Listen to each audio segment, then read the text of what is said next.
जी अस्सलाम वालेकुम, कैसे हैं आप सब? ठीक है। The topic that we are going to discuss today is the breathing, or more truly it is the mechanism of breathing. So in a very brief way, तो ब्रीथिंग हमारे पास क्या? ब्रीथिंग पहली बात है जहन में आपने रखना, breathing is a mechanical process. जारी बात है, breathing leads to the gases exchange.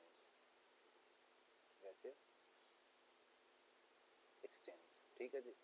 इसमें हम ज़्यादा डिटेल में तो नहीं जा रहे नौकने की, मैं सिंपल आपको, चूँकि हमारे पास लंग्स से रिलेटेड ये सारी चीज़ है, so we have fortunately 2 lungs. ठीक है जी। तो ये हमारे पास 2 लंग्स हैं, and this one is the trachea, और you can say the bronchi. ठीक है जी। और वो फिर डिवाइडेड होती है मल्टीपल एयरवेज में एंड फाइन ट्यूब्यूल्स में, और ultimately there is the alveoli. तो एक बेसिक स्ट्रक्चर है। अगर मैं एक खाली स्कीमेटिकली यहाँ पे एक लंग्स ड्रॉ करूँ, तो कुछ लैंडमार्क्स हैं वो आपने अंडरस्टैंड करनी है। हमारे पास जो फेफड़ा है, लंग है, उसके दोनों फेफड़ों के दरमियान में हमारे पास ये हड्डी है, and this bone is called, you can से, स्टर्नम।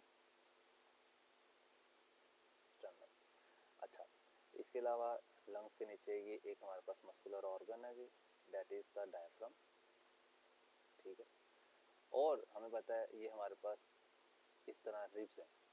ठीक है, जो लंग्स को आप कह लें कि सराउंड किए हैं, लेकिन मैं रिब्स को इस तरह नहीं बना रहा। ठीक है, मैं रिब का सेक्शन यहाँ पे शो कर रहा हूँ आपको, दिस वन। ठीक है जी। तो this is the section of the ribs. फिर हमारे पास यहाँ पे कुछ मसल्स हैं, जैसे कि ये एक्सटर्नल इंटरकोस्टल मसल और this one the internal external internal. तो ये इंटरकोस्टल मसल्स हैं जो रिब्स पे हैं। अब अगर मसल्स की बात करें तो we have 2 kinds of muscle over there. एक तो ये इंटरकोस्टल मसल है और डायफ्राम, ये दोनों मसल कैटेगरी है। ठीक है जी। फिर ये स्टर्नम, ये बोन आ गई। ठीक है। अच्छा, अभी मैं यहाँ पे ऐसे बना रहा था ये रिब्स, तो ये जो रिब का अगला हिस्सा है, ये वाला दिस पॉइंट जिसको मैंने स्टार किया है, ये तो यहाँ पे अटैच है, ये जो आपकी हड्डी है यहाँ पे, स्टर्नम। ठीक है। लेकिन अगर हम पीछे जाके देखें तो पीछे ये हमारे पास वर्टिब्रा मौजूद है, रीढ़ की हड्डी, मोहरा जिसको आप कहते हैं, मोहरा, तो ये उसके साथ अटैच है। ठीक है। तो ये हमारे पास एक्चुअली जो रिब्स हैं, ये पूरा एक रिब केज बनाती हैं। ठीक है। और ये अपने जहन में रहना है, rib is not like this, rib slanted होती है इस तरह से। ठीक है। तो ये चूँकि ये पोजीशन बड़ी इंपॉर्टेंट है, ये वाली। ठीक है। नॉर्मल रेस्टिंग हालत में रिब बिल्कुल इस तरह से नहीं होती, ये एक स्लांटेड होती है। ठीक है। इंफीरियर एंड एंटीरियरली, मीडियली ऊपर होती है। अच्छा, इसके बाद मज़ीद अगर हम अब देखें एक और चीज़, अब यानी कि अगर हम फ़र्ज़ कर लें कि ये एक हमारे पास मोहतरम है। ठीक है। तो अगर हम इस तरह सेक्शन लें, if you cut the human, like you can से it is the transverse section. ठीक है। तो ट्रांसवर्स सेक्शन लें और आप यहाँ ऊपर खड़े होके इसको देखें ऊपर से। ठीक है। If you look from above, तो थोरेसिक कैविटी हमें कैसे नजर आएगी, मैं वो बनाने की कोशिश कर रहा हूँ। ठीक है जी।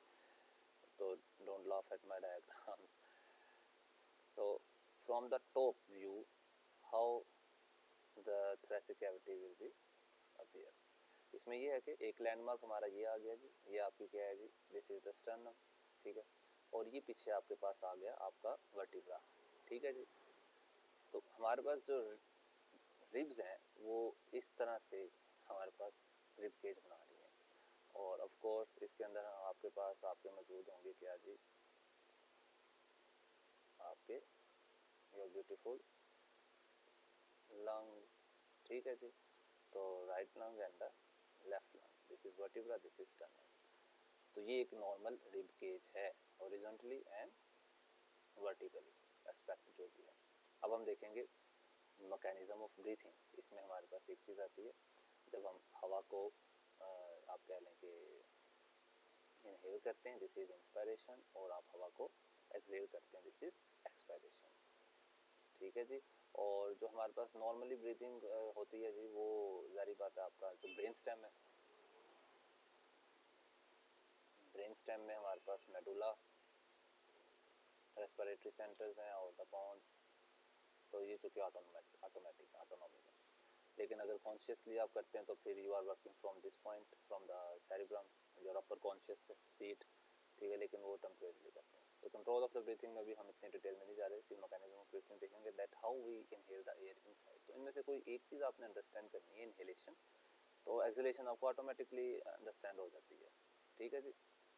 नाउ लेट्स सी, रूल ये है जी कि इंस्पिरेशन के दौरान, इंस्पायरेशन के दौरान आपके पास दो मसल्स हैं। मसल की एक प्रॉपर्टी होती है बड़ी मजे की, एक वो रिलैक्स भी करता है और वो कॉन्ट्रैक्ट भी करता है। तो इंटरकोस्टल मसल्स हैं और डायफ्राम है, ठीक है जी। इंस्पायरेशन के दौरान ये दोनों मसल्स कॉन्ट्रैक्ट करते हैं, ये दोनों मसल्स क्या करते हैं जी, ये कॉन्ट्रैक्ट करते हैं। कॉन्ट्रैक्शन में होता ये कि सबसे पहले हम इंटरकोस्टल मसल का केस देखेंगे। देखो भाई, बात ये है कि जो इंटरकोस्टल मसल्स हैं ये रिब्स को, जारी बात है रिब्स के साथ हैं, तो ये रिब्स की मूवमेंट करवाएंगे। अब रिब की जो मूवमेंट होगी वो कैसी होगी जी, वो अपवर्ड होगी एंड फॉरवर्डेड होगी, फॉरवर्डेड एंड अपवर्ड। आप इसको अपना हाथ छाती पे रख के भी महसूस कर सकते हैं कि अगर आप अपना हाथ छाती पे रखें और सांस लें तो आपकी छाती अपवर्ड मूव करती है और फॉरवर्डेड। होता ये है कि इसको हम बकल हैंडल मूवमेंट कहते हैं।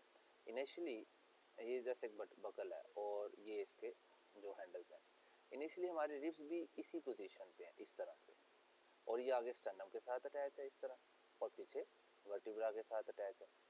तो जब हमारे पास रिब मसल कॉन्ट्रैक्ट करते हैं तो ये रिब्स को उठाते हैं ऊपर की तरफ और स्टर्नम आगे की तरफ मूव करती है, स्टर्नम आगे की तरफ मूव करती है और ऊपर की तरफ मूव करता है। तो हम इसलिए इसको बकल हैंडल मूवमेंट कहते हैं कि ये समथिंग लाइक बिकम दिस, ठीक है। तो होता अब हुआ क्या है, यानी कि अब आप गौर से अगर आप देखें तो एक ये इनिशियल डायमीटर है और एक ये डायमीटर है, तो हम ये कहते हैं कि डायमीटर इंक्रीज हो गया है अगर हम देखें गौर से। अब ये जो डायमीटर इंक्रीज हुआ है हम सिंपल कहते हैं जी वॉल्यूम इनिशियल ये था तो अब वॉल्यूम ये हो गया। तो ये वॉल्यूम किस तरह इंक्रीज हुआ, ये वॉल्यूम रिब्स की जो इंटरकोस्टल मसल की अल्टीमेट जो उसका मैकेनिक्स है उसकी वजह से रिब फॉरवर्डेड अपवर्ड मूव करती हैं, जिसकी वजह से जो रिब केज है या थोरेसिक कैविटी है जो आपकी, वो हॉरिजॉन्टली क्या करती है, इंक्रीज हो जाती है। ये पहली चीज़ आपने ध्यान रखनी। अब इसके अलावा हम अब डायफ्राम को देखेंगे। डायफ्राम जब कॉन्ट्रैक्ट करेगा, डायफ्राम नॉर्मल हालत में होता है डोम शेप, तो जब डायफ्राम कॉन्ट्रैक्ट करता है तो ये लेस डोम में आ जाता है, यानी कि ये डोम, अब देखो एक चीज़ इस पोजीशन पे है इनिशियली, जब ये नीचे की तरफ होगी तो यानी कि ये नीचे की तरफ इस तरह फोर्स लगा रही है, तो इसके नीचे जो भी चीज़ें मौजूद होंगी इसके नीचे तो वो उसके ऊपर फोर्स अप्लाइड करेगा, ऐसे ही। तो ये लोअर हो गया और जो चीज़ें होंगी उसके नीचे वो बल्ज आउट होंगी। इसको आप फील कर सकते हैं अपने पेट पे हाथ रख के, जब आप सांस लेते हैं इनसाइड आप हवा को लेकर जाते हैं तो आपका पेट बाहर की तरफ आता है क्योंकि डायफ्राम नीचे की तरफ हो रहा है, एब्डोमिनल कंटेंट पे फोर्स प्रोवाइड कर रहा है जिसकी वजह से एब्डोमिनल कंटेंट बाहर की तरफ पुश आउट हो रहे हैं। ये दो चीज़ें हैं।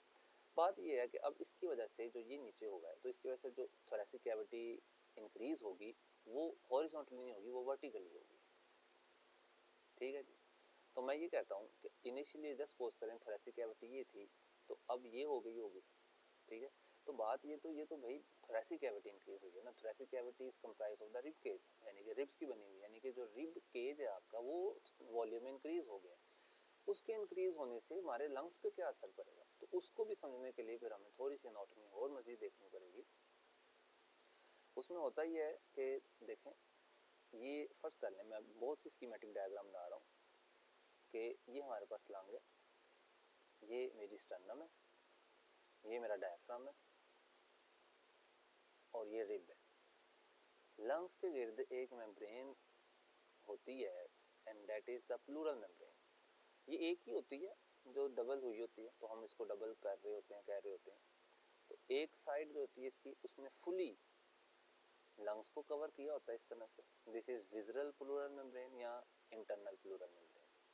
और एक साइड वो होती है जो स्टर्नम के साथ अटैच होती है एक पॉइंट, दूसरा पॉइंट उसका ये डायफ्राम के साथ अटैच है, और तीसरा पॉइंट उसका रिब्स के साथ ही अटैच है, ठीक है। इसको हम कहते हैं पैरेटल प्लूरल मेम्ब्रेन या एक्सटर्नल प्लूरल मेम्ब्रेन, और इसके बीच में हमारे पास एक फ्लूइड होता है जो कि अल्टीमेटली लुब्रिकेट करता है। अब ये देखें, ये फ्लूइड मौजूद है।